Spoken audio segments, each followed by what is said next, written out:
சரி பாடிடுவோம் அப்படி.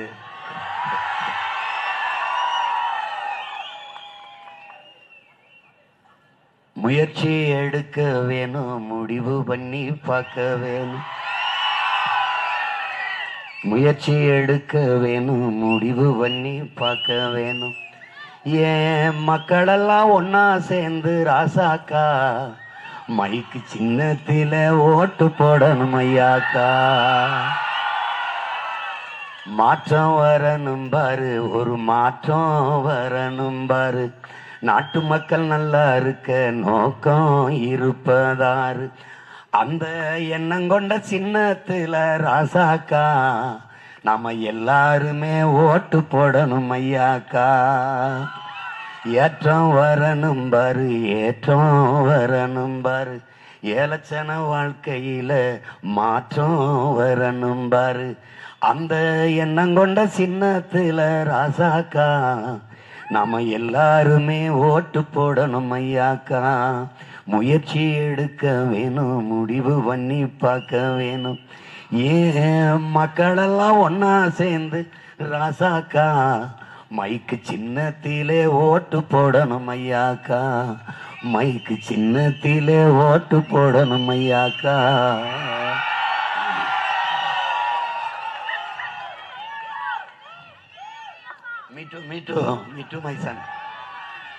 மாற்றம் என்பது ஒரு மானுட தத்துவம். மாற்றம் என்பது வெறும் சொல்லல்ல, செயல். அதனால் தான் நாங்கள் உங்கள் பிள்ளைகள் மாறுவோம், மாற்றுவோம் என்று சொல்கிறோம். அடிப்படை அமைப்பு அரசியல் மாற்றம். இது மாற்றத்திற்கான எளிய மக்களின் புரட்சி என்ற முழக்கத்தை முன்வைக்கிறோம். ஆக சிறந்த கல்வியாளர்கள், மருத்துவர்கள், பொறியாளர்கள், பேராசிரியர் பெருமக்கள் எல்லோரையும் இந்த களத்தில் உங்கள் பிள்ளைகள் நாங்கள் நிறுத்தி இருக்கிறோம். எங்களிடத்திலே பணம் இல்லை, மானமிக்க இனம், அதை நம்பிதான் நாங்கள் நிற்கிறோம். நாங்கள் வந்தது வெறும் பதவிக்காக அல்ல, என் மக்களின் உதவிக்காக. மற்றவர்களைப் போல என் மக்களை வைத்து பிழைக்க அரசியல் செய்யவில்லை, எங்கள் மக்களுக்காக உழைக்க இந்த அரசியலை செய்து வருகிறோம். அறிவார்ந்த தமிழ் சமூக மக்கள், என்னிலும் இளைய என் தம்பி தங்கைகள், என் உயிர் தம்பி, இந்த தஞ்சை நாடாளுமன்ற தொகுதியிலே இந்திய ஒன்றிய நாடாளுமன்றத்திற்கு வேட்பாளராக என் ஆறுயிர் தம்பி, என் அன்பு இளவல் ஹுமாயூன் கபீர் அவர்களை நிறுத்தி இருக்கிறேன். கல்வியாளர், கல்லூரி நிறுவி படிக்க இயலாத வசதி வாய்ப்பற்ற எளிய பிள்ளைகளை, எண்ணற்றோரை படிக்க வைத்தவன், கற்ற கல்வி மற்றவருக்கு பயன்பட வேண்டும் என்று எண்ணுகிற பெருங்கருணையாளன், இரையச்சம் கொண்டவன், அடுத்தவர்களுக்கு துன்பம் நிகழக்கூடாது என்று நினைப்பவன், அடுத்தவன் பசியோடு இருக்கும்போது உண்ணாதே என்று போதித்த நபிகளாரின் வழி நடப்பவன், அண்டை அயலானுக்கும் அன்பு காட்டுங்கள் என்ற நபி பெருமானார் வழியை பின்பற்றி நடப்பவன் என் தம்பி ஹுமாயூன் கபீர் அவர்கள்.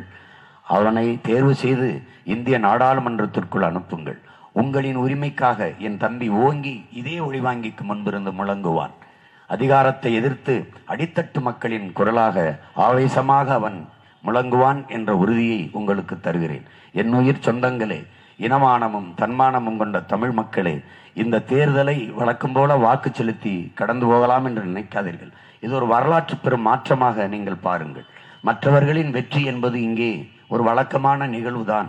ஆனால் என் தம்பி ஹுமாயூன் கபீர் வெல்வது என்பது வரலாற்றில் பெரிய புரட்சியாக பார்க்கப்படும், சரித்திர மாற்றாக வரும். உலகம் திரும்பி பார்க்கும். எளிய பிள்ளைகள் வாக்குக்கு காசு கொடுக்காமல், யாரோடும் கூட்டணி வைக்காமல் வென்று விட்டார்களே என்றால், தன்மானமிக்க தமிழ் மக்கள் உண்மைக்கும் நேர்மைக்கும் வாக்களித்தார்கள், தூய்மைக்கும் எளிமைக்கும் வாக்களித்தார்கள் என்று வரும். அந்த நிலை உருவாக என் தம்பி ஹுமாயூன் கபீர் அவர்களுக்கு மைக்கு சின்னத்திலே ஏப்ரல் 19 வாக்கு செலுத்தி வெற்றி பெற செய்யுங்கள். புரட்சி என்பது ஒரு பொறியிலிருந்து தான் தொடங்குகிறது. ஏன் தஞ்சையிலிருந்து தொடங்கக்கூடாது? வரலாற்றில் மிகப்பெரிய சாதனை, மிகப்பெரிய வல்லாதிக்கத்தை நிறுவிய நம்முடைய பாட்டன் அருண்மொழி சோழன், அரசேந்திர சோழன் உலகில் பல்வேறு நாடுகளுக்கு கடல் பல கடந்து, படை பல நடத்தி, பல்வேறு நாடுகளை வென்று உலகில் மிகப்பெரிய வல்லரசை நிறுவிய நம் அருமை பெரும்பாட்டன்களின் பேரனும் பேத்தியாலை முடியாதா? வரலாற்று குறிப்புகள் சொல்லுகிறது. அரசேந்திர சோழன் படகு ஓட்டி விளையாடுவது போல கப்பல் ஓட்டி விளையாடி கொண்டிருந்தான் இந்திய கடல். இந்த கடலுக்குள் சோழன் லேக் என்றுதான் பேரு, சோழன் ஏரி என்றுதான் இந்த கடலுக்கு பேர். இப்போதுதான் வங்கக்கடல், இந்து சமுத்திரம் எல்லாம் பிரித்து கொண்டார்கள். அது சோழன் ஏரிதான். அப்படிப்பட்ட பெருமன்னர்களினுடைய பேரனும் பேத்திகளும் இந்த களத்திலே நிற்கிறோம். என்னரும் மக்கள் இந்த பிள்ளைகளின் கைகளை பற்றி எங்களுக்கு வலு சேர்த்து வலிமைமிக்க அரசியலாற்றலாக மாற்றுங்கள். ஊர் எல்லையிலே காவல் தெய்வங்களாக இருக்கிற ஐயனார், கற்பனையாசாமி, சுடலை மாடன் போல உங்கள் பிள்ளைகள் இந்த அரசியல் படையை வைத்து என் நாட்டுக்குள் நச்சு ஆலைகள், நாசக்கார திட்டங்கள் எதுவும் வரவிடாமல் தடுப்போம். குறிப்பாக இந்த பாரதிய ஜனதா காங்கிரஸ் இந்த கட்சிகளை இந்த மண்ணில் தயவு செய்து, எனக்கு என் தம்பிக்கு போட்டாலும் போடுங்க, போடலான்னு போங்க, ஆனால் இவங்களுக்கு ஒருபோதும் ஓட்டு போட்டு விட்டாதீர்கள். போற்றாதீர்கள். அது விஷச்செடி, நச்சு மரம், நிலத்தை நாசமாக்கிய சீம கருவேலை, அதையாவது வெட்டி அடுப்பறிக்கலாம். இவர்களை உள்ளே விட்டீர்கள் என்றால் முடிந்தது. இது இந்தி பேசும் இன்னொரு மாநிலமாக மாறும். 24 மணி நேரம் சாதி மதம் சாமி, சாதி மதம் சாமி, இதைதான் பேசுவான். அறிவார்ந்த தமிழ் தம்பி தங்கைகளே, சாதி மதம் சாமியை பற்றி சிந்திப்பவன் பேசுபவன் மக்களை பற்றி சிந்திக்க மாட்டான். மக்களை பற்றி சிந்திப்பவன், நாட்டையும் நாட்டு மக்களின் நலனை பற்றி சிந்திப்பவனுக்கு சாதி மதம் சாமியை பற்றி சிந்திக்க நேரம் இருக்காது. இது எது உனக்கு தேவை என்று பார். நீ சாதி மதமாக நிற்க போகிறாயா? இந்த தேர்தலில் மொழி இனமாக நிற்க போகிறியா? என் மொழிதான் என் முகம், என் முகவரி, என் உயிர். என் மொழிதான் என் அடையாளம். நான் தமிழன், அதான் என் அடையாளம். அப்படி நிற்க போறியா? இல்லை, நான் இந்த சாதி தான் எனக்கு பெருமை, இல்லை நான் இந்த மதம் தான் பெருமை. இடை வந்த சாதி, கடவுள் வரி, சமய வரி, கண்ணல் நிகர் தமிழுக்கு நோய் நோய் நோயே. இடை வந்த சாதி எனும் இடர் ஒளிந்தால் ஆள்வது நம் தாய் தாய் தாயே என்கிறான் புரட்சி பாவலன். தமிழுக்கு அமுதென்று பேர், அந்த தமிழ் இன்பத் தமிழ் எங்கள் உயிருக்கு நேர் என்று பாடிய நம்முடைய புரட்சி பாவலர் தமிழ் வளர்த்தல் ஒன்று என்று பாடவில்லை. முதலிலே சாதி ஒழித்தல் ஒன்று. முதல்ல எப்படி சொல்றான்? சாதி ஒழித்தல் ஒன்று, நல்ல தமிழ் வளர்த்தல் மற்றொன்றுங்கிறான். பாதியை நாடு மறந்தால் மற்ற பாதி துலங்குவதில்லைங்கிறான். இவனுக்கு பாரதிய ஜனதாவுக்கு சாதி மதமும் இரு கண்கள், நமக்கு அது இரண்டும் சமூகத்தில் புண்கள். அதை ஒழிக்கணும்னு நான் நினைக்கிறோம். மானுட சமூகத்தின் ஓர்மைக்கு பெரும் எதிரி இந்த உணர்ச்சிகள் தான். இந்த உணர்ச்சிகள் தான். இன்னைக்கு வந்தது சாதி மதம், ஆனால் நீ 50,000 ஆண்டுகளுக்கு முன்பு இருந்தே தமிழன்.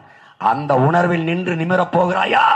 சாதி மத சகதியில் சிக்கி சாக போகிறாயா என்பதை நீ முடிவெடுத்து எனக்கு வாக்கு செலுத்து. சாதியாக என்னையும் என் தம்பியும் பார்த்தால் போற்றாத, மதமாக பார்த்தால் போற்றாத. ஓட்டு, உன் ஓட்டு எனக்கு தீட்டு இல்லை. இவர்கள் மான தமிழ் பிள்ளைகள், என் மண்ணின் மக்கள். இந்த மண்ணை, இந்த மக்களை, இந்த நிலத்தை, நிலத்தின் வளத்தை, இந்த நாட்டு மக்களின் எதிர்காலத்தை உயிராக நேசிப்பவர்கள் என்று நம்பினால் உன் மதிப்புமிக்க வாக்கை மைக்கு சின்னத்தில் போட்டு எங்களை வெற்றி பெற செய்யுங்கள். புரட்சி எப்போதும் வெல்லும். உங்கள் பிள்ளைகளின் வெற்றி அதை சொல்லும்.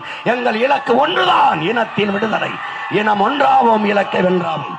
தமிழ் தாய் வாழ்க, தலைவர் பிரபாகரன் வாழ்க, என் தம்பி ஹுமாயூன் கபீர் வெல்க. நாம் தமிழர்.